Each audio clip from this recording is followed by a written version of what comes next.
지금 아파트 실제 투자는 조금 신중하시는 게 맞고요. 그러니까 다주택자는 지금 현재 매물을 내놓는 매물이 조금 늘어나고 있는 상태. 그렇지만 조금 더 기다리시면 기회가 올 것이다. 저희가 판단했습니다. 아파트는 지금 현재 금리를 받지만 아파트는 금리가 내려가더라도 시내의 영향을 좀 더 받기 때문에 금리가 내려가더라도 아파트는 올라가지 않을 상황이 많습니다. 그래서 금리가 내려가면 실제 투자자들은 어느 쪽으로 움직이냐, 상업용 부동산 쪽으로 움직이게 되어 있습니다. 실제 과거 데이터로.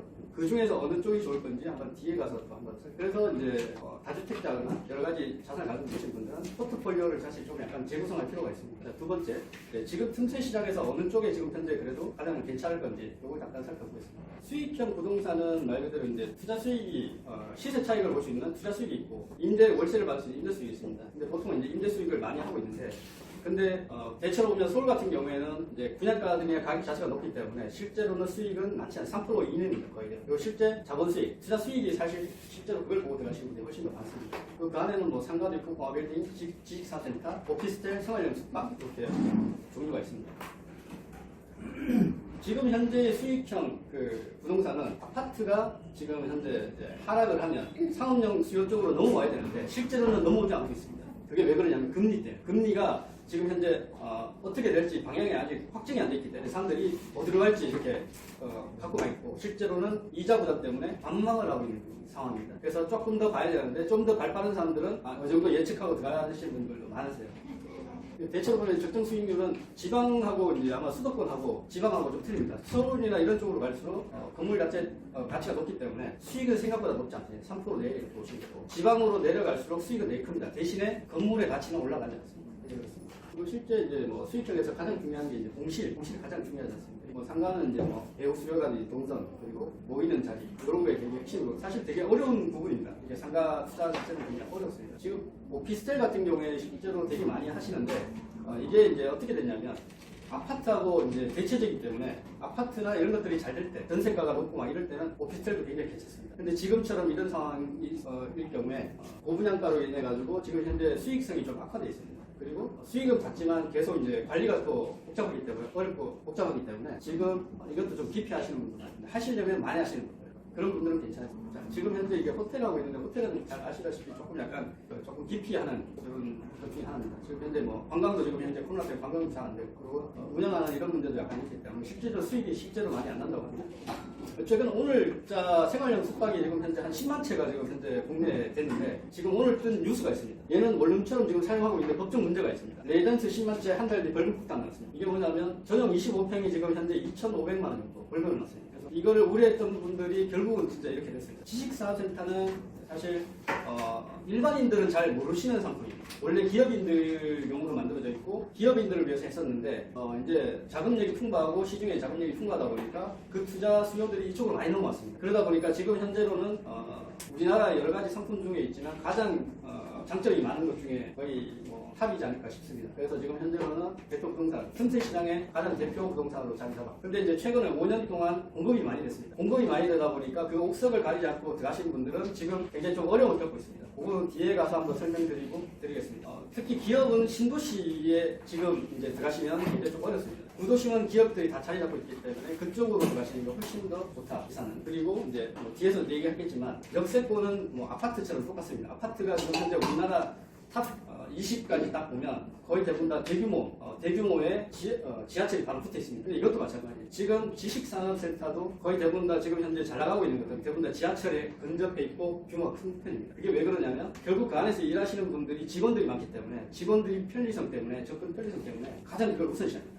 기업에서 가장 첫 번째로 보는 게 지하철이죠, 현재. 그리고 투자자 입장에서는 그 부분이 되게 중요하고, 그 다음에 기업인들이 주변에 기업이 많아야지 임대수요가 많지 않습니다. 그래서 기업이 충분히 있는 곳, 그쪽이 가장 두 개가 사실 가장 중요합니다.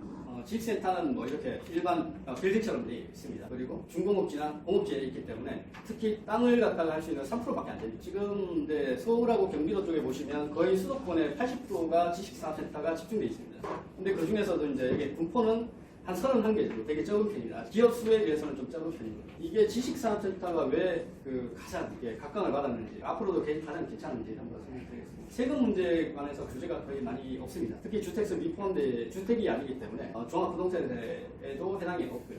그 다음에 양도세 중과도 거의 없습니다. 특히 이제 금융 쪽에서는 거의 독보적입니다. 현재 대출이 진짜 뭐 보통은 평균 한 80% 나오고요. 많이 나오는 기업은 90%까지. 근데 이제 거기서 최근에 이제 상가나 이런 쪽 보면 원금 상환까지 해야 됩니다. 아파트도 그렇지만. 근데 얘는 원금 상환이 없습니다. 안 하셔도 됩니다. 그리고 이자만 내가 내겠다 그러면 평생 계속 이자만 낼 수 있어요. 압박 없이. 굉장히 큰, 그걸 이용해서 기업들이 이제 기업용 부동산 늘려가시는 분들이 굉장히 많습니다. 투자 쪽에서 볼 때 좋은 점은 전매가 무제한입니다. 지금 사가지고 3년 뒤 뭐 등기 안 치고 그 전에 수익이 나면 그때 팔고 이렇게 수익을 회수할 수 있습니다. 전매 제도라고 할 수 있어요. 그럼 무제한으로 할 수 있어요. 그리고 월세하고 예전에는 월세가 굉장히 많이 나왔었습니다. 한 20%까지 나오고 그랬었습니다. 근데 최근에는 이제 가격들이 올라가다 보니까 월세보다는 시세 차익을 좀 많이 보는 편입니다. 현재는. 그리고 이제 저희가 이제 오피스텔이나 이런 걸 보셨던 분은 아시겠지만 관리 포인트가 굉장히 적습니다. 기업이 알아서 다 합니다. 그래서 거의 뭐 신경 쓸 게 없는 수준. 근데 이제 나온 뉴스 중에 하나가 지식센터가 최근에 트렌드가 되다 보니까 공급이 한꺼번에 최근 3년 동안 공급이 엄청나게 몰렸었습니다. 근데 저희가 봤을 때는 전체 물량에 봤을 때는 아직도 공급은 많이 됐지만 언젠가는 소화가 다 된다. 현재로 봤을 때는. 그렇지만 주변에 기업이 없는 데다가 그걸 짓는 업체 같은 경우에 또 약간 이제 투자자인 경우에 굉장히 좀 고생을 하실 수 있다. 그래서 뒤편에 보시면 저희가 옥석 가리기 하는 부분에 대해서 이제 설명을 해놨습니다.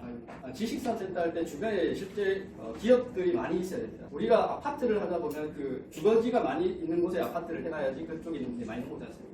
그리고 상가도 그렇지만 뭐 이렇게 같이 모였을 때 시너지가 나잖아요. 그러니까 기업들도 주변에 클러스터가 이렇게 주변에 많이 있으면 클러스터가 형성되기 때문에 그런 쪽이 굉장히 중요합니다. 기업 입장에서 성장 미래 가치가 있는가. 이제 주변에 이제 뭐 여러 가지 빌딩도 올라가고 이제 이렇게 했을 때 이제 주변 땅값들이 올라가겠죠. 군포 같으면 GTX가 들어오기도 하고 바이오 지금 첨단 산업단지가 들어오기도 하고 이러면서 이제 땅값들이 계속 올라갑니다. 지하철은 뭐 100번 말해도 이제 지나치지 않을 정도로 지금 뭐 아파트들 모든 핵심은 지하철 주변을 다 가장 중요합니다. 도쿄도 마찬가지로 일본의 도쿄도 가장 아직도 올라가는데 지하철역 근방밖에 없습니다. 그러니까 다른 건 다 제쳐더라도 지하철 핵심이라고 할 수 있습니다.